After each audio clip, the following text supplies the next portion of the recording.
होली का पर्व बड़ा ही प्राचीन पर्व है और ये पवित्र पर्व है।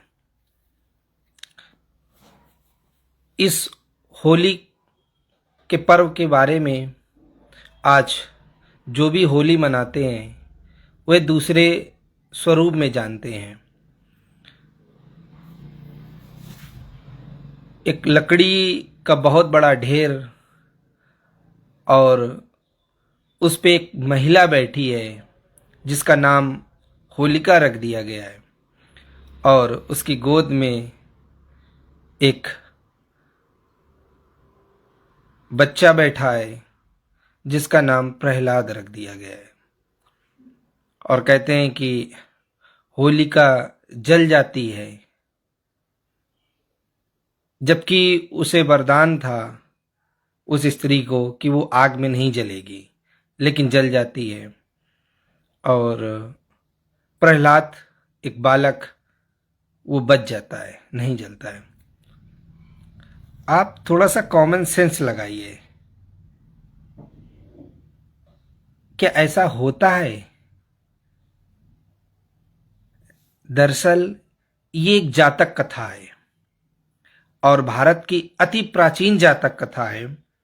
आज से लगभग 2500 वर्ष पूर्व जब सिद्धार्थ बुद्धत्व को प्राप्त करते हैं और देशनाएं देते हैं, बुद्ध बनते हैं, तो वो उपासकों को समझाते हैं। आपको बता दूं कि ये पर्व होली के, ये जो होली का पर्व है ये बुद्ध के पहले से भी है पर्व। इस सिंधु सभ्यता से आप देख रहे होंगे इतिहासों में इसका प्रमाण है।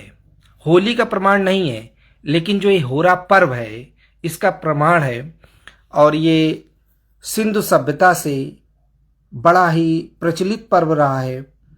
ये पर्व उस समय होरा पर्व के नाम से प्रसिद्ध था। लोग लकड़ी का ढेर लगाते थे गांव के बीच मैदान में, और पूरे गांव की महिलाएं, बेटियां, लड़के, बुजुर्ग इकट्ठा होते थे और उसमें चना, गन्ना, गेहूं आदि ये सब भूनते थे और भून करके खाते थे और नाच गाना करते थे, उत्सव मनाते थे, जश्न मनाते थे। किसानों का पर्व था। उससे प्रतीत होता था अब गन्ने की फसल पूर्ण तैयार हो गई है, गेहूं की फसल पूर्ण तैयार हो गई है, चने की फसल पूर्ण तैयार हो गई है, अब फसलें कटेंगी, घर में खुशहाली आएगी। ऐसा करके उत्सव मनाते थे। ये प्राचीन पर्व है। लेकिन धीरे धीरे ये प्राचीन पर्व चला आया।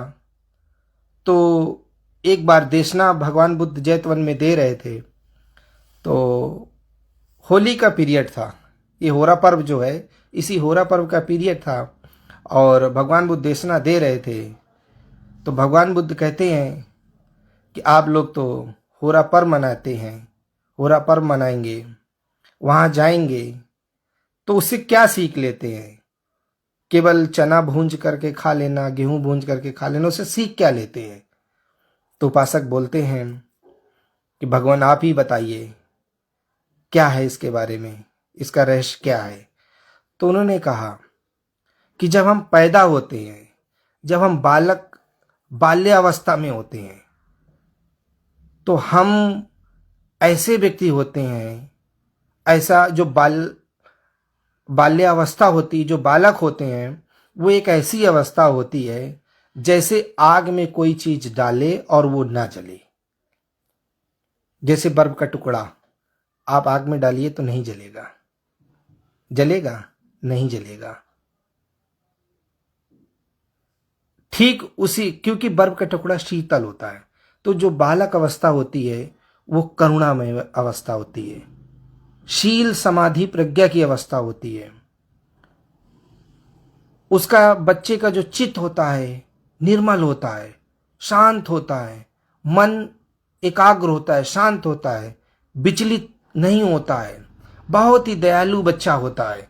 वो देखिए किसी चीज को नुकसान नहीं करता है, कोई पशु पक्षी नहीं मारता है, कोई कीड़े मकोड़े नहीं मारता है, किसी को गालियां नहीं देता है, किसी का बुरा नहीं चाहता है, किसी का बुरा नहीं चाहता है, वो हमेशा सबको खुश देखना चाहता है। और जब लोग खुश होते हैं, हंसते हैं, तो बच्चा भी हंसता है, खिलखिला करके हंसता है। लेकिन जब हम धीरे धीरे बड़े होते हैं, तो हमारे अंदर लोभ जागता है, मोह जागता है, माया जागती है, बदले की भावनाएं जागती हैं, हम कटु वचन बोलते हैं, हम लोगों से ईर्ष्या करते हैं, राग फैलाते हैं, द्वेष फैलाते हैं, नशा, दुनिया के तमाम वो चीजें हम करते हैं जो मानव हित में नहीं है।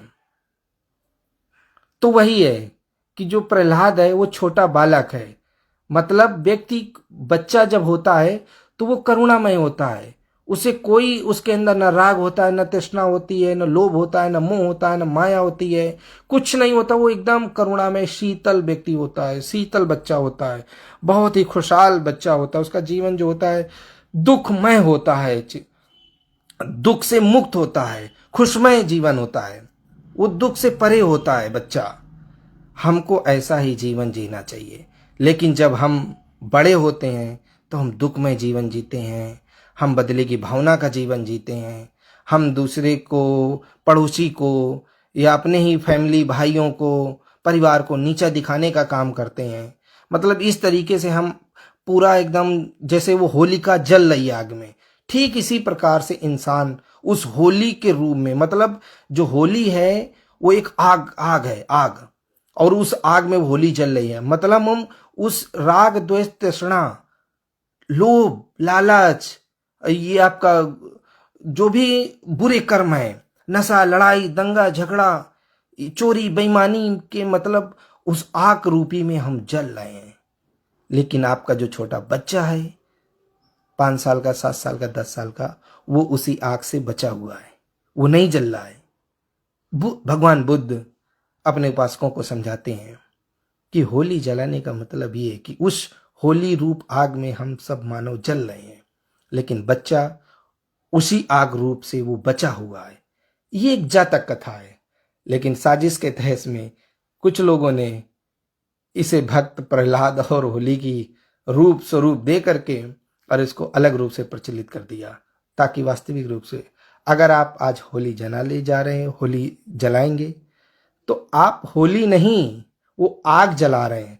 और उस आग में आप अपने राग, द्वेष, तृष्णा, मोह जो भी है, और दूसरे के प्रति बुरा सोचना, घमंड करना, ईर्ष्या द्वेष फैलाना, ये जो भी चीजें, कुरीतियां हैं, आप उस होली में, जो होरा पर्व है, उसमें आप झोंक करके आइए, उसे जला करके आइए, और कल खुशियों के रंगों से रंग में रंग जाइए।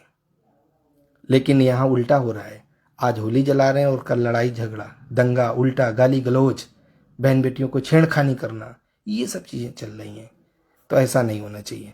भगवान बुद्ध ने इस जातक कथा के बारे में 2500 साल पहले बताया था, और जो लोग समझ गए, जो देश समझ गए, आज वो उन्नति के मार्ग पर हैं कि हमें होली नहीं जलानी है, हमें अपने अंदर जो राग द्वेष तृष्णा है, जो बदले की भावनाएं हैं, जो ईर्ष्या फैली हुई है हमारे अंदर, उसको जलाना है।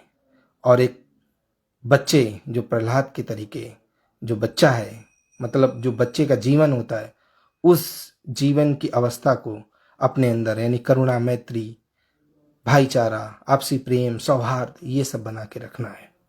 तो ये बहुत ही प्राचीन पर्व है, होरा पर्व है, किसानों का पर्व है।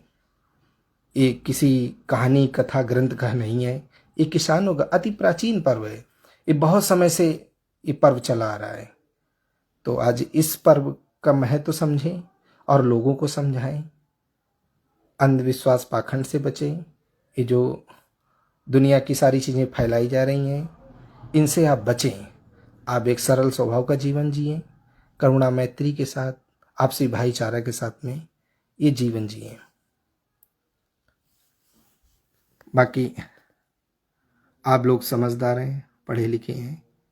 आज जो भी आप कथाएं सुनते हैं, सब जातक कथा हैं, इनका कोई साक्ष्य प्रमाण नहीं है।